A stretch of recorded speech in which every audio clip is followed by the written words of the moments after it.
అమ్మ మీరు ఎక్కడి నుంచి వచ్చారు, ఏంటి మీ ప్రాబ్లం?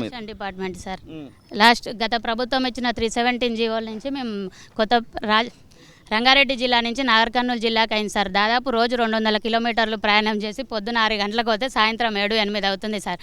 చాలా కష్టం అవుతుంది. ఇప్పటి వరకు మేము చేసిన ధర్నాలు చాలా చేశాము. ఈ గత ప్రభుత్వం రేవంత్ రెడ్డి గారు ప్రతిపక్షంలో ఉన్నప్పుడు అక్టోబర్ 2 రోజు మాకు 48 గంటలలో మీ ప్రాబ్లం సాల్వ్ చేస్తాం, మాకు అధికారం తెప్పియండి అన్నారు. 48 గంటలు అధికారంలోకి వచ్చి కూడా 6 నెలలు అవుతుంది సార్. మేము ఇంకా అతని మీద నమ్మకంతో వెయిట్ చేస్తున్నాము. దయచేసి మమ్మల్ని అందరినీ వీలైనంత తొందరగా స్థానిక జిల్లాలకు పంపించాలని కోరుతున్నాం. ఈ కమిటీలు ఇవన్నీ కాలయాపన కోసమని వాళ్ళకు కూడా తెలుసు సార్. 317 జియో వచ్చినప్పుడు మమ్మల్ని ఉన్న పలంగా ఒక్క వారం రోజులలో ఈ 317 తతంగం అంతా నడిపించి రాత్రికి రాత్రి మమ్మల్ని డిస్టిక్లు మార్పించారు. ఇప్పుడు అతను తలుచుకుంటే ఈ కమిటీలు ఇవన్నీ ఏం లేవు సార్. అదే రాత్రికి రాత్రి మమ్మల్ని మా స్థానాలకు మార్పించవచ్చు. ప్రభుత్వానికి ఆర్థికంగా కూడా ఏ విధమైన భారం కలగదు దీని నుంచి.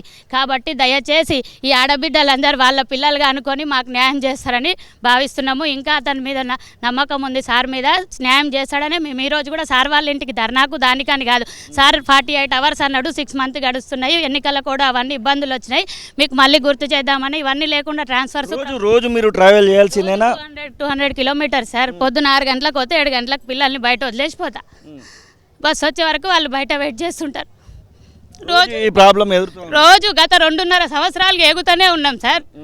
అది ఈసారి వచ్చినాక కూడా ప్రాబ్లం సాల్వ్ చేస్తున్నారు. ఇప్పటికీ నమ్మకంతో వెయిట్ చేస్తున్నాం. హెల్త్ ఇష్యూస్ కూడా వస్తూ ఉంటాయి కదా అవుతాయి సార్, హెల్త్ ఇష్యూస్ కూడా స్టార్ట్ అవుతాయి. మంచిగా ఆల్రెడీ దాదాపు 40 మంది 50 మంది దాకా చచ్చిపోయారు మా ఉపాధ్యాయులు, వేరే ఉద్యోగులు. 317 బాధితులు అందరు దాదాపు 317 బాధితులు అన్ని డిపార్ట్మెంట్లలో కలిపి 20 నుంచి 30 వేల మధ్యన ఉంటారు సార్.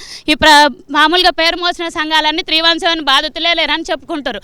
ఇవన్నీ ఇంతమంది అని ప్రభుత్వానికి కూడా తెలుసు సార్. చాలాసార్లు నివేదికలు సేకరించారు ఎంతమంది అని. అన్ని డిపార్ట్మెంట్లలో కలిసి దాదాపు 20 నుంచి 30 వేల మంది దాకా ఉంటారు. మాకు అందరికీ న్యాయం చేసి మా సొంత జిల్లాలకు పంపించే వరకు ఈ ట్రాన్స్ఫర్స్ ప్రమోషన్స్ ఇవేవి చేయకూడదని కోరుకుంటున్నాం సార్. దయచేసి వీలైనంత తొందరగా మమ్మల్ని మా సొంత జిల్లాలకు పంపించగలరని మనవి. ఎక్కడ మీ సొంత జిల్లా ఎక్కడ ఉంది? మీరు ఇప్పుడు పనిచేసే జిల్లా సార్ రంగారెడ్డి, మాది నాగర్ కర్నూలు. మహబూబ్ నగర్ జిల్లాకు పోవాల్సి వస్తుంది. ఇది పరిస్థితి. అమ్మ మీరు ఎక్కడి నుంచి వచ్చారు, ఏంటి మీ ప్రాబ్లం? అది భద్రాద్రి జోన్ సార్, స్థానికత. చెప్పమ్మా.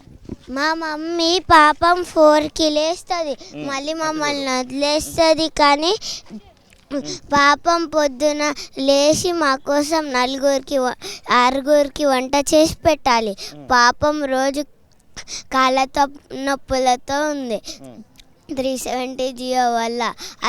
అది తొందరగా తీసేయాలని నేను మా మమ్మీ తరపున కోరుకుంటున్నాం. సీఎం రేవంత్ రెడ్డి అంకుల్కి ఏం చెప్తారు నువ్వు? అంకుల్కి ఇది తొందరగా తీసేసి ఈ గవర్నమెంట్ టీచర్స్కి ఓన్ డిస్ట్రిక్ట్స్లలో అది ట్రాన్స్ఫర్ చేయాలని కోరుకుంటున్నాం. మమ్మీ నీతో ఎంతసేపు గడుపుతుంది రోజు? పొద్దున 1 అవర్ లేచినప్పటి నుంచి, దాని తర్వాత ఈవినింగ్ మళ్ళీ 8 నుంచి 7 నుంచి గడుపుతుంది. డే అంతా మీరు ఏమి ఉండదు ఇంకా. అసలైన తొలి వెలుగు. ఫాలో వాట్సాప్ @తొలి వెలుగు official.